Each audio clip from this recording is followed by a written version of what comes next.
He handed me a thermos of coffee at 9,000 feet and said, "Drink it all. It's cold up there." I did. 40 minutes later my legs stopped answering me. I want you to understand something before I tell you the rest. My husband did not push me. He didn't shout. He didn't leave a mark on my body that any doctor would ever find. He crouched down beside me on that trail, close enough that I could smell his aftershave, the one I bought him, and he checked my pulse. Gently, the way a man checks a machine he's about to shut off. Then he took 3 things. My phone, my keys, and a small brass compass that had belonged to my father, which he lifted out of my jacket pocket and held up to the light like he was appraising it. That's the part nobody believes. Why the compass? He didn't need it. He had a truck, a road, and 4 hours of daylight. He took it because he already knew what he was going to say about me, and that object was the last thing that could prove it was a lie. He walked down. He filed the report. He cried on camera for a local news segment. And 11 months later, he inherited everything my signature had built. Here's what he never asked, not once in 5 years of telling people I was dead. Who found me? Because someone did. Someone who wasn't supposed to be on that mountain either. Someone whose name is currently sitting on 4% of his company's stock, and who has been waiting 5 years for me to walk through that boardroom door. So what was really in the thermos? Why did he need my father's compass? And when I finally sat down across from him last spring, why was he the one who started shaking? My name is Claire Whitmore. I was born Claire Bennett, and for 11 years I let a man put his name on top of mine like a lid on a jar. The thermos was steel, dark green, dented on one side. I had bought it for Daniel the second Christmas we were married, back when we were living in a rented duplex in Ash Grove, Colorado, and the heater only worked if you hit it. He used it every winter for 9 years. He filled it that morning at 5:40 a.m. while I was still tying my boots, and I remember this with a clarity that has never softened, that he rinsed it out twice before he poured. I noticed, and I thought, he's being careful.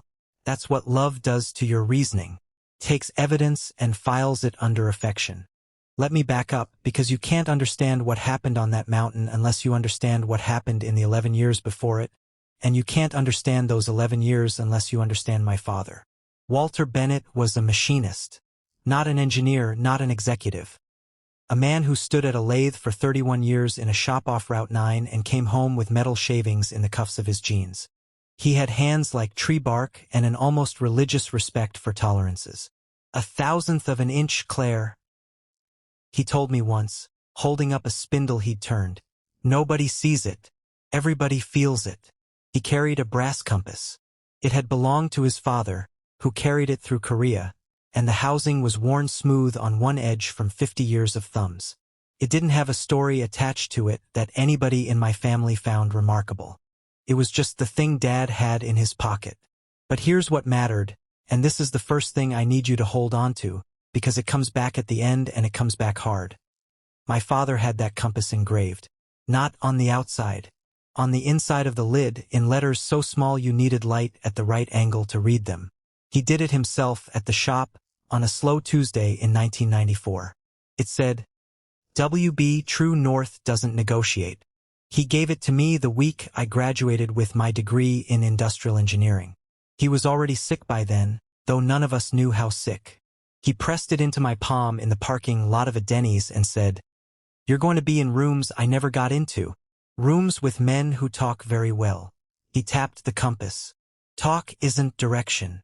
He died 14 months later. I was 24. And 2 years after that, at a supplier conference in Denver, a man with excellent posture and a very good handshake sat down beside me and asked what I thought about the failure rate on rotary seals. That was Daniel Whitmore. I want to be honest with you, because a story like this only works if I'm honest about the parts that make me look foolish. Daniel was not a monster when I met him. I have gone back through those years 100 times looking for the crack, the moment where I should have known, and the truth is more disturbing than a red flag. There wasn't one. He was warm. He remembered the names of waitresses. He called his mother on Sundays. He listened to me talk about seal geometry for 40 minutes and asked follow-up questions that were actually good. The monstrous thing about Daniel was not that he was cruel. It was that he was empty. and he had learned very early that an empty man can be anything the room requires. He didn't perform love. He installed it like software, and it ran flawlessly right up until the day it stopped serving a function. We started Whitmore Industrial 2 years into the marriage. That's the official story. Here is the actual story.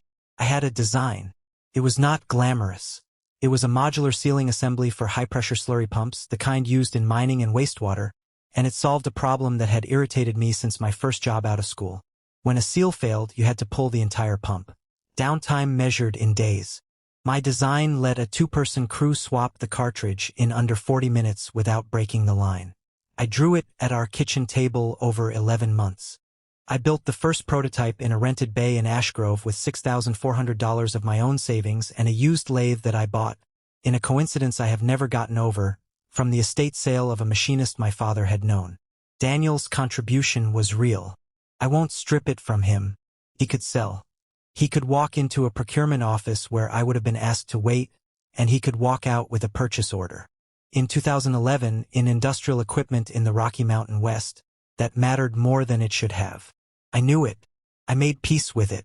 I told myself we were a machine with 2 parts. We named it Whitmore Industrial because Daniel said, "Bennett Whitmore sounds like a law firm," and I laughed and said, fine. That word cost me 11 years. By 2016, we had 42 employees and a facility in Cedar Junction. By 2018, we had 91 and 3 regional service contracts.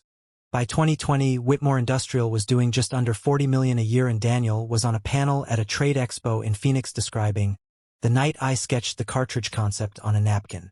I was in the 3rd row. I remember the specific temperature of that moment. Not rage. Something colder and more useful. I remember thinking, he has told this story so many times that he believes it. He isn't lying to them. He's lying to himself, and I'm the only witness who knows the difference. I didn't confront him that night. I confronted him 3 weeks later, and his response is the thing I want you to remember when we get to the mountain. He didn't deny it. He didn't get defensive. He got sad. He sat down on the edge of our bed with his elbows on his knees and said, "Claire, do you know what it's like to be married to someone who's better than you at the only thing you're good at?" And God help me, I comforted him. That is how it works. That is exactly how it works. He turned my grievance into his wound, and I spent the next hour treating it. The company grew, and somewhere around 2021, the numbers started doing something I didn't like. Now, I need to tell you about Ellen Pike because Ellen is the second thread and she gets pulled at the very end. Ellen was our controller. She'd come over from a bankrupt competitor in 2017, mid-50s, divorced, drove a Corolla with a cracked bumper she never fixed. She was not warm. She was the kind of person who says, "That's not what I asked," in meetings. Daniel found her exhausting. I found her restful, because with Ellen you never had to decode anything. In August of 2021, Ellen came into my office, closed the door, which she never did, and put a single sheet of paper on my desk. It was a vendor summary. 3 companies, Ridgeline Fabrication, Marrow Tooling, and a logistics outfit called 16 Points LLC. Together they'd invoiced us $2.3 million over 18 months. "I can't find them," Ellen said. "What do you mean you can't find them?" "I mean Ridgeline has a registered address that's a UPS store in Nevada. Marrow's incorporation documents list an agent who also serves as agent for 211 other entities. And 16 Points has invoiced us for freight on 11 shipments that our own dock logs say arrived on our own trucks." I looked at the paper for a long time. "Who approves these?" I asked. But I already knew, because there was only one signature line above a certain dollar threshold that didn't require mine. Ellen didn't say his name. She just held my eyes. Here is the moment. Right here. This is the moment where a different woman with a different history walks out of that office, calls a lawyer, and lives an entirely different life. I want you to sit with how ordinary it was. There was no music. There was a Tuesday afternoon and a printer humming down the hall. I said, "Give me 2 weeks." I told myself I needed to be certain. That was true. But underneath the true reason was the real reason, and the real reason was that I did not want to know. 11 years, a shared bed, his mother's recipe for pot roast in my handwriting on a card in my kitchen. I wanted there to be an explanation, and I gave myself 2 weeks to find one. I found the opposite. Over the next 6 weeks, not 6 because it got worse every time I pulled, I mapped it. 16 Points LLC had a beneficial owner buried under 2 layers. A man named Grant Sable. Grant was Daniel's college roommate. He'd been at our wedding. He gave a toast about a spring break in Corpus Christi. Ridgeline was cleaner but dumber. It had one client, us, and its bank account fed a brokerage that fed a mortgage on a lake property in Idaho that Daniel had told me he was thinking about the previous summer. And Marrow Tooling. Marrow was the one that made my hands go cold. Marrow wasn't skimming. Marrow was buying. Over 14 months, Marrow Tooling had been quietly acquiring the notes on our facility expansion debt from a regional bank that was consolidating its commercial portfolio. Small tranches. Nothing that triggered a covenant review. Daniel wasn't stealing from the company. Daniel was buying the company with the company's money and structuring it so that when the buyout completed, my equity would be diluted into something ceremonial. I sat in my car in the parking lot of our own facility at 9:20 on a Thursday night and I did not cry. I want to be clear about that, not because I'm proud of it, but because it's diagnostic. I didn't cry. I felt something click over in my chest like a breaker throwing, and I heard my father's voice very plainly, saying a thing he'd said 100 times at the lathe: measure it twice, then cut like you mean it. I made 3 decisions that night in the car in about 11 minutes. The first was that I would say nothing to Daniel until I had documentation that could survive a courtroom. The second was that I would tell exactly one person, and that person would be Ellen Pike, because Ellen had brought it to me and because Ellen had nothing to gain.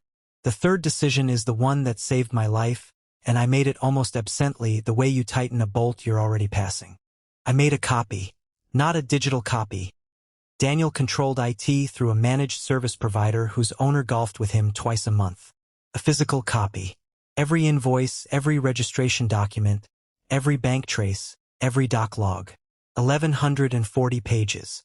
I printed it over 4 nights at a FedEx office in Cedar Junction, paying cash, and I put it in a fireproof document case. And then I had to decide where to put the case. Not our house. Not my office. Not a safe deposit box in my name, because a safe deposit box in your name is a thing a husband's attorney can find in an afternoon. I gave it to Ellen. She put it in her garage in Ashgrove, under a workbench, inside a plastic tote labeled Christmas wreaths. I also did something smaller that night, and I did it without a plan, purely on instinct, and it is the single reason you are hearing this story at all. I photographed the inside of my father's compass lid. The engraving, WB True North doesn't negotiate, close up with the date stamp on, and I emailed it to Ellen with no message. I did it because I was scared and I wanted to send something that meant I am myself, and I am telling the truth. It was almost superstitious. A talisman. I had no idea what I had just done. 6 weeks later, Daniel started being kind to me. I don't mean he stopped being unkind. He was never unkind, that was the whole trick. I mean the temperature changed. He started coming home before 7. He cooked. He asked about my day and then asked a second question about my day, which he had not done since roughly 2015. And on a Sunday in early October, he said, "Let's do Sawtooth Ridge before the snow." Sawtooth Ridge was ours. That's the awful part. We'd hiked it the fall we got engaged. We'd done it 7 or 8 times over the years, a long approach, a scramble section, and then a saddle at just over 9,000 feet where the whole basin opens up and the wind comes over the ridge with nothing in front of it. I said yes. I want to explain why I said yes, because people always ask this. They ask it gently, but they ask it. You knew he was stealing from you and you got in the truck? Yes. Because I did not know he was capable of the other thing. Those are 2 completely different categories of knowledge, and there is no bridge between them that a normal mind will walk across voluntarily. I knew my husband was a thief. Thieves are common. I did not know my husband was willing to watch me die, because that is not a thing you can know about someone until they do it. And there was one more reason, which I've only admitted to myself in the last 2 years. Part of me wanted to give him a chance. Part of me was going to sit on that saddle with the basin below us and 11 years behind us, and ask him. Just ask. Give him one clean opportunity to be a person. I never got to. October 14th. We left the house at 5:40 a.m. 41 degrees at the trailhead. Forecast clear. High wind advisory above Treeline after 4 p.m. He rinsed the thermos twice. I noticed. We hiked. He talked more than usual. He was funny. He told a story about a procurement manager in Grand Junction that made me laugh so hard I had to stop walking.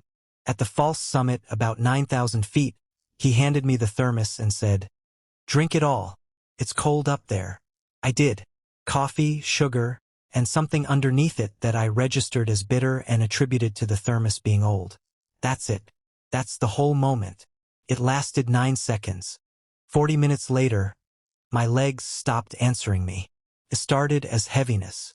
Then a kind of swimming disconnection, like my body was receiving instructions on a delay. I sat down on a rock and said, "Dan, something's wrong." And he said, "Okay. Okay. Not what? Not where? Not how wrong?" He crouched down beside me, close enough that I could smell his aftershave, the one I bought him. He put 2 fingers on my wrist and looked at his watch and counted. And I remember thinking, through the fog, he's counting. And then he did the thing that finished my marriage more completely than any of the rest of it. He nodded, like the number was correct. He unzipped my jacket pocket and took my phone. He took the truck keys from my hip pocket. And then he reached into my inside chest pocket and took my father's compass. And he held it up against the sky and turned it. And the light caught the brass. And he looked at it the way a man looks at an appraisal. I said, "That's my dad's." He put it in his jacket. I said, "Daniel." And he said, "This is verbatim, 5 years verbatim." He said, "It'll be quick, Claire. It's already cold." Then he stood up and he walked down the mountain. He did not run. He did not look back. He walked at the pace of a man who has budgeted his afternoon. I need to tell you what I understood, lying on that rock, in the 20 or so minutes before I made myself move. I understood the compass. Not immediately, not in words, but something in me knew that taking it was not theft, it was staging. Because Daniel was going to tell a story. And in that story I was a woman who had been struggling, distracted, emotional. He'd been laying that groundwork for months and I'd been too busy tracing shell companies to notice it. The "Are you sleeping okay?"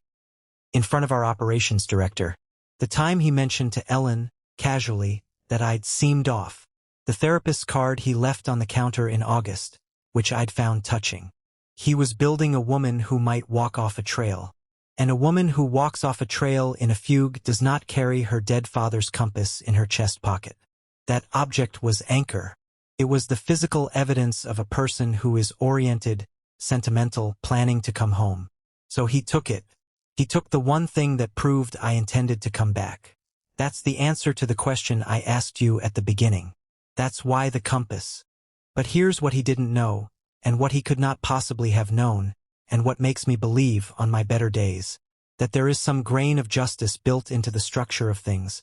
6 weeks earlier, at 11:40 at night, frightened and half irrational, I had photographed the inside of that lid and emailed it to Ellen Pike.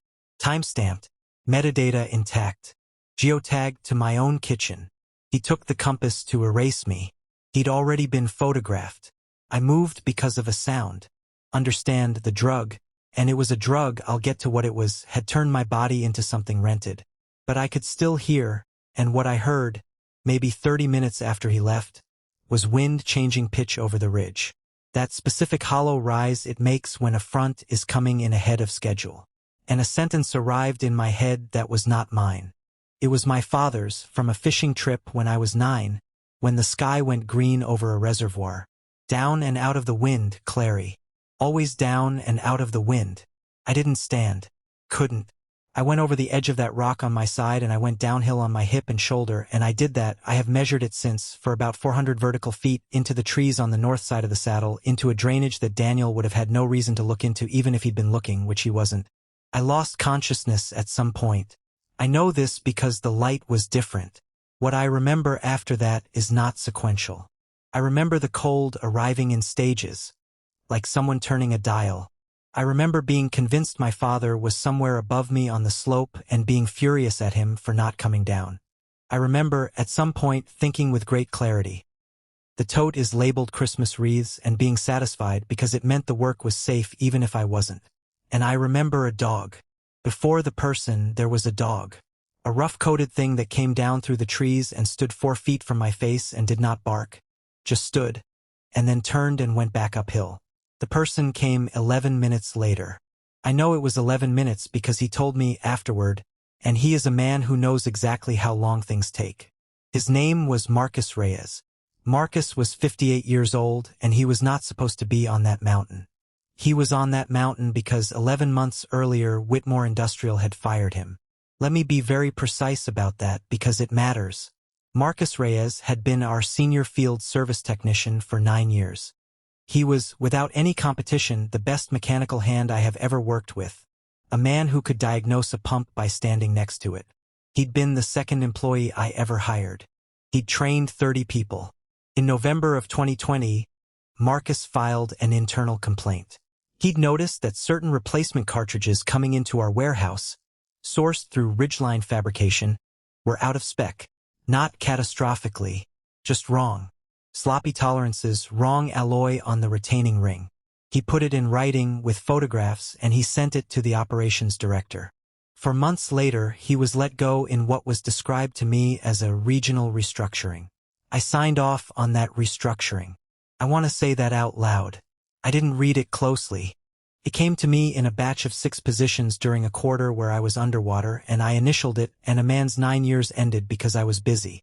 I never made the connection between his complaint and his termination. Not until much later. Marcus took a severance, took his dog, and moved to a cabin his brother owned outside Ashgrove, and he spent that year doing what a man does when he has been quietly destroyed for telling the truth. He hiked and he stewed and he tried to decide whether he was crazy. On October 14, 2021, he took a route he'd taken a dozen times, on the unfashionable north side of Sawtooth Ridge, because he wanted to be somewhere nobody else was. And his dog found a woman in a drainage at 4:50 in the afternoon. He told me later that he recognized me before he reached me. He said, and I'll never forget the phrasing. I came around a deadfall and there was the lady who signed my paychecks, freezing to death in a ditch, and I thought, well, he carried me.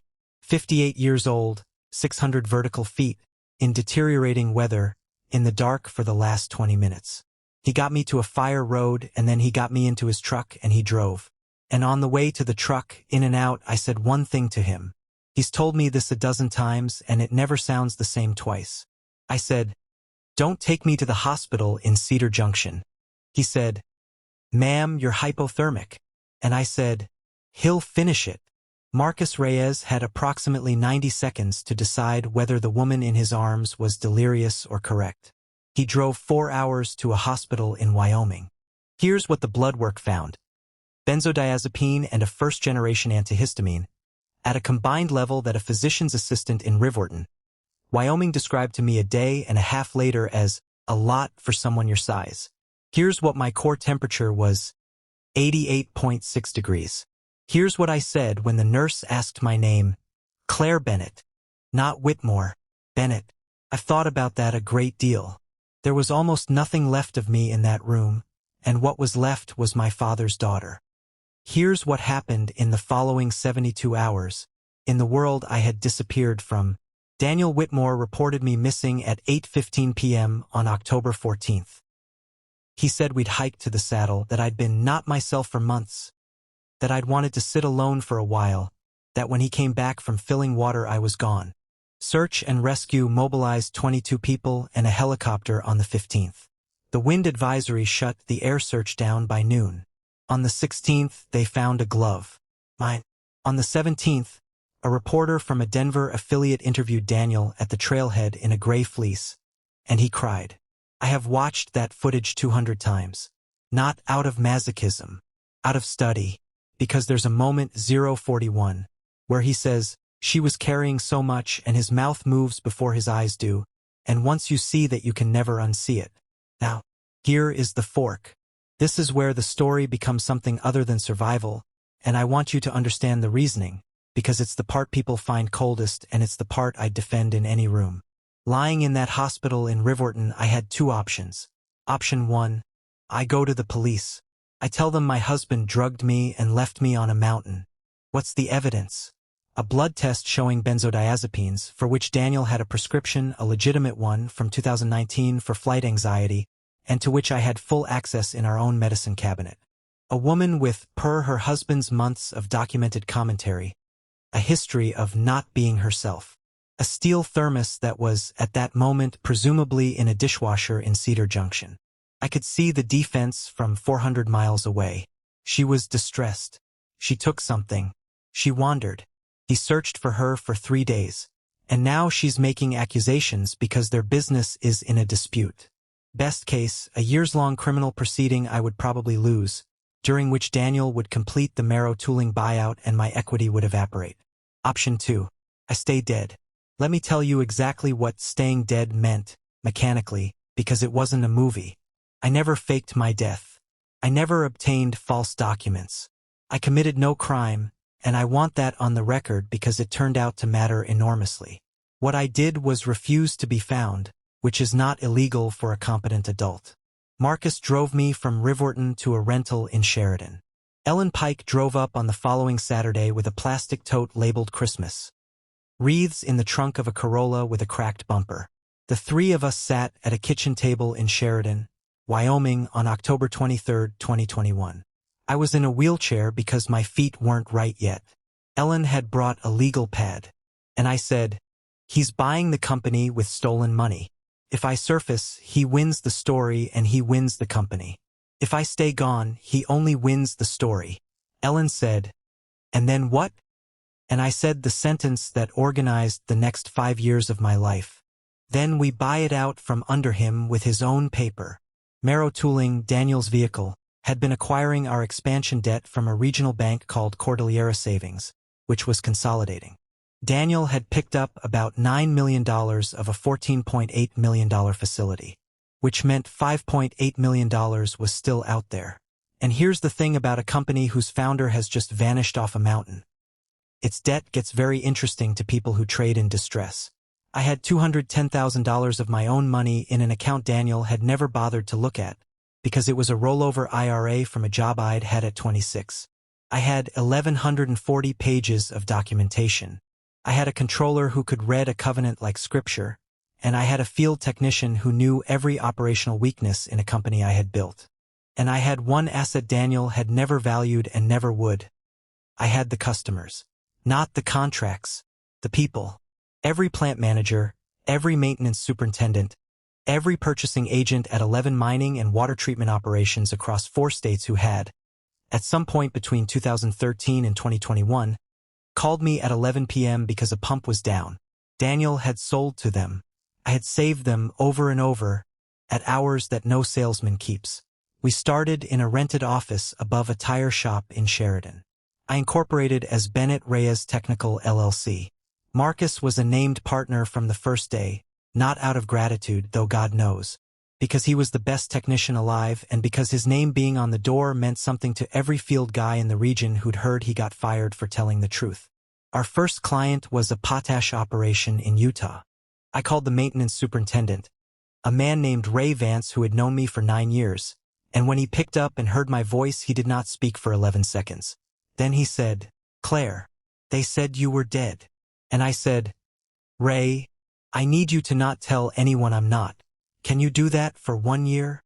He said, "I can do that for 10. That's the part nobody puts in these stories." There were probably 40 people over 5 years who knew I was alive. 40. Customers, 2 suppliers, a banker in Casper, a lawyer in Denver named Priya Raman who took my case on a contingency structure that should have gotten her sanctioned by her own good sense. Not one of them told him, "Think about what that means. Think about what it says about a man that 40 people who did business with him for a decade chose, without any coordination, to keep a secret that would destroy him." I'm going to compress 5 years because the mechanics get technical, but I want you to have the shape of it. Year 1 was survival and evidence. Priya Raman took the 1,140 pages and did something I hadn't thought of. Rather than filing anything, she used it to build a map of Daniel's financing. Every entity, every account, every lender. She said, "Claire, you don't sue a man like this. You wait for him to need money, and then you're the only door. Year 2, Bennett Reyes did $3.1 million in revenue with 9 employees, all of them ex-Whitmore. That number matters less than this one. In the same year, Whitmore Industrial lost 4 of its 11 major service contracts. Not because we poached them, because Daniel had cut field service to make the buyout math work, and the cartridges from Ridgeline were out of spec, exactly as Marcus had documented in 2020, and pumps were failing in the field. He had fired the man who told him. Year 3 is when Cordillera Savings collapsed into a merger and its commercial portfolio went up for sale in tranches. That remaining $5.8 million of Whitmore paper hit the market at a discount because the borrower's founder had died on a mountain and the borrower's revenue was in free fall. We bought $4.2 million of it for $1.7 million, financed through a small distressed credit fund in Denver that Priya brought in, with Bennett Reyes contributing equity and, this is important, with a personal guarantee from me under the name Claire Bennett. Which meant that, for the first time since 2021, my legal name appeared on a document connected to Whitmore Industrial. It was filed in a county recorder's office in Colorado. It was public. It sat there for 22 months. Nobody looked. That's not luck. That's what happens when a man is so certain of a story that he stops auditing it. Year 4 was the squeeze, and it was not dramatic. Daniel needed a covenant waiver on the Merrow position in Q2. He needed it because his own extraction had thinned the company's cash to the point where he couldn't hit a coverage ratio. Merrow was him, but Merrow was leveraged too, and Merrow's lenders were real. He went looking for a partner to take out a piece of the senior debt. Every door he knocked on, we were already behind. Year 5, March. Whitmore Industrial defaulted on a coverage covenant for the 3rd consecutive quarter, and the restructuring became mandatory.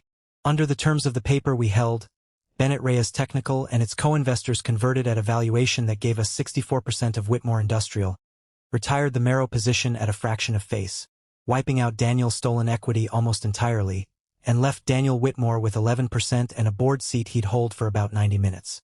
He signed the restructuring agreement on a Tuesday. Priya handled it. He never met the buyer. He asked twice. He was told the principals would be present at the transition meeting Thursday at 9 a.m.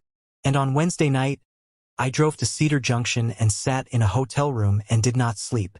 2 things about that night. The first, I called Ellen Pike, and Ellen, who had by that point held my life in a Christmas tote for 5 years and never once asked me for anything, said, "Do you want me there?" I said, "I want you at the table." She said, "Claire, I'm a controller." I said, "Ellen, you own 4%. She was quiet for a moment. Then she said, "Huh, that's the answer to the second question I asked you at the beginning, sort of." I said someone who wasn't supposed to be on that mountain holds 4% of his company. That's Marcus. Marcus Reyes holds 9%. Ellen holds 4%. I gave them both equity in Bennett Reyes in year 1, when it was worth nothing, on a napkin, in a rented office over a tire shop.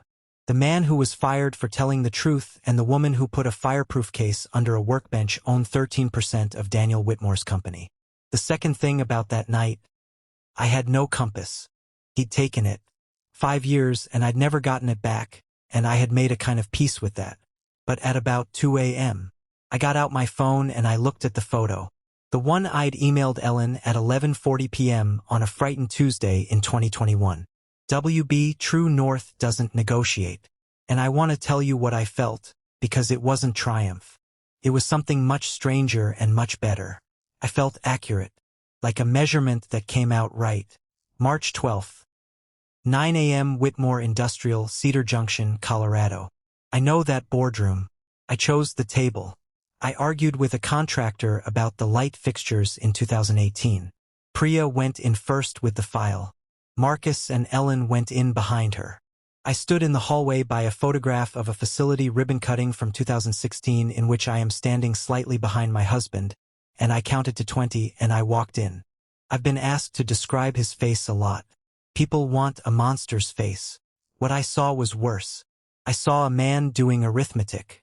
There was a full second, I would swear to it, where Daniel Whitmore's expression was pure, uncomplicated administrative confusion. Like a spreadsheet had returned an error. Because in his internal model of reality I was a closed file. and a closed file had just walked in wearing a coat he'd never seen. Then it hit, and I watched a face I had woken up next to for 11 years come apart in stages. Recognition, then denial, then, and this is the one, then the calculation of how much I knew, which crossed his features like weather. He stood up. He said my name as a question. And then his hands started shaking. Not a tremor. His hands came off the table and he couldn't put them anywhere. He tried the arms of the chair, then his pockets. Then he just held them against his chest like something was leaking out of them. Do you know why? It wasn't guilt. I want to be honest. I don't think Daniel is capable of the physical sensation of guilt. It wasn't fear of prison, not yet. That came later and it came slowly. It was this. For 5 years, Daniel Whitmore had been the only living author of the story of what happened on Sawtooth Ridge. He had told it at a memorial service. He had told it to a reporter in a gray fleece. He had told it to my mother, who believed him, and who did not speak to me for 4 months after I came back because she could not process both truths at once. He had told it so many times that it had become load-bearing, and I walked into the room and it stopped being true all at once in front of witnesses. His hands were shaking because his entire structure was. I sat down. Priya read the terms. Took 9 minutes. Daniel's removal as CEO was effective at the conclusion of the meeting. He said, "This is fraud." I said, "Every document is filed with a county recorder or the Secretary of State. Your attorney has had the complete chain for 11 days. If you'd read it, you'd have seen my name on page 4. He said, "You let people think you were dead." And I said the only sentence I had planned in advance. I'd written it in year 2 and carried it since, and I said it without raising my voice, because volume is what you use when you don't have the facts. I said, "Daniel, I didn't let anyone think I was dead. You told them. I just declined to correct you." He wanted to know about the thermos. In the parking lot afterward, he followed me out and he asked, not as a confession, as a technical question, he genuinely wanted to know where the seam had been. So here's the answer to the first question I asked you.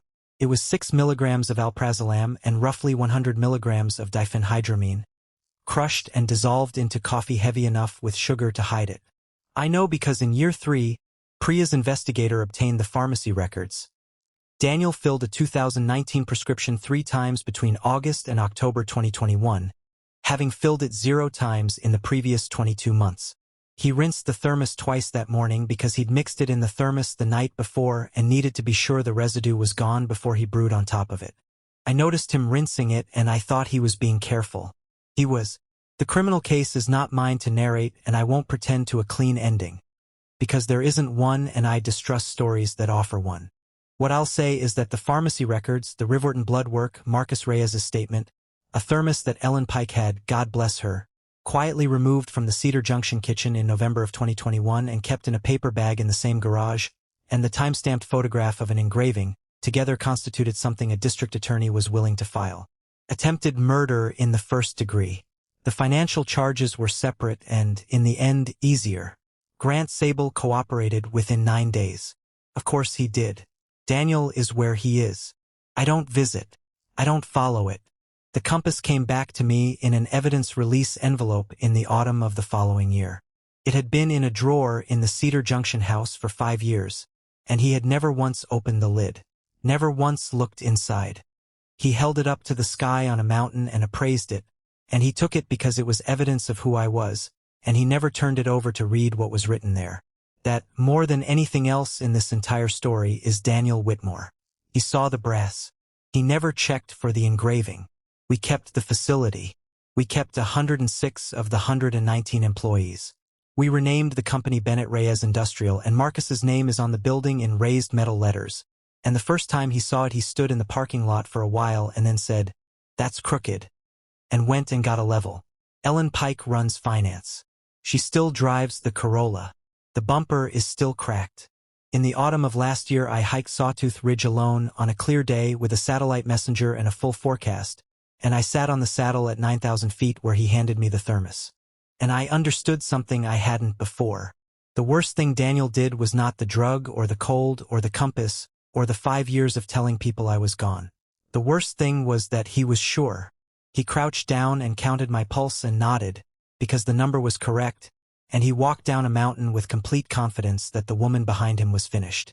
And his certainty is the only gift he ever gave me that I actually kept. Because I have never, since that afternoon, been confused about what I'm capable of. I have never again wondered whether I earned the room I'm standing in. I put the compass on the rock beside me for a minute, and then I put it back in my chest pocket and I went down the mountain and I knew exactly where I was going. Dear viewers, I want to say something to whoever needed to hear this today, and I think you know if that's you.